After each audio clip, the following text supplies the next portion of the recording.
Shirin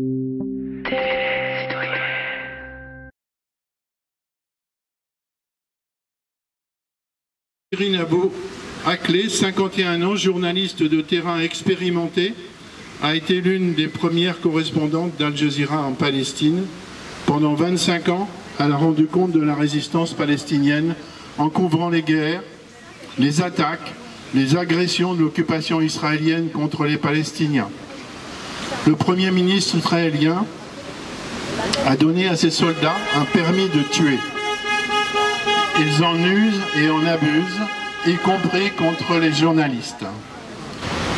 Mais à l'heure du couvre-feu, des doigts errants avaient écrit « Mort pour la France » et les mornes matins en étaient différents. Le prénom de Shirin Abu Akleh fleurit sur les murs de Jenin, où la violence de la soldatesque a montré son visage habituel autour de son cercueil.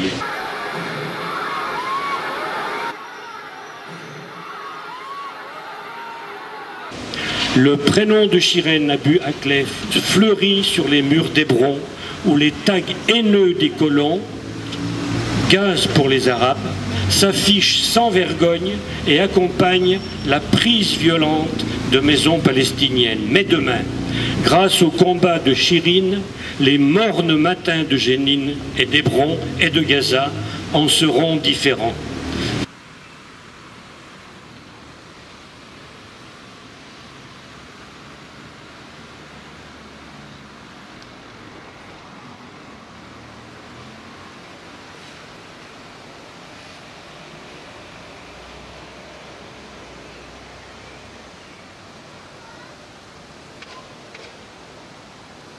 Les crimes de guerre israéliens sont connus, documentés et durent depuis des décennies, mais aucune sanction de la part de la communauté internationale n'est jusqu'à présent donnée.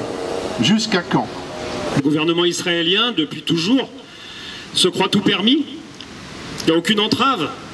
Et c'est parce qu'il est bien sûr très largement soutenu, y compris par l'Union européenne et par le gouvernement français depuis des décennies, qu'il peut se permettre ce qu'il se permet.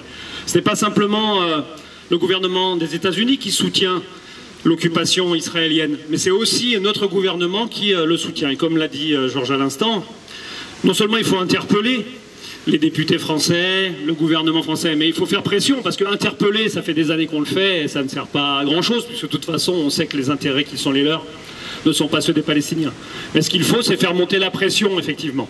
Alors cette pression contre notre gouvernement français, contre le Parlement français, peut-être sera-t-il un peu différent à l'issue des quelques semaines qui viennent, espérons-le en tout cas, mais également la pression contre le gouvernement israélien. Et de ce point de vue-là, nous développons depuis des années en France, et y compris en Savoie, l'action de boycott des investissements sanctions, l'action BDS, tous les mois.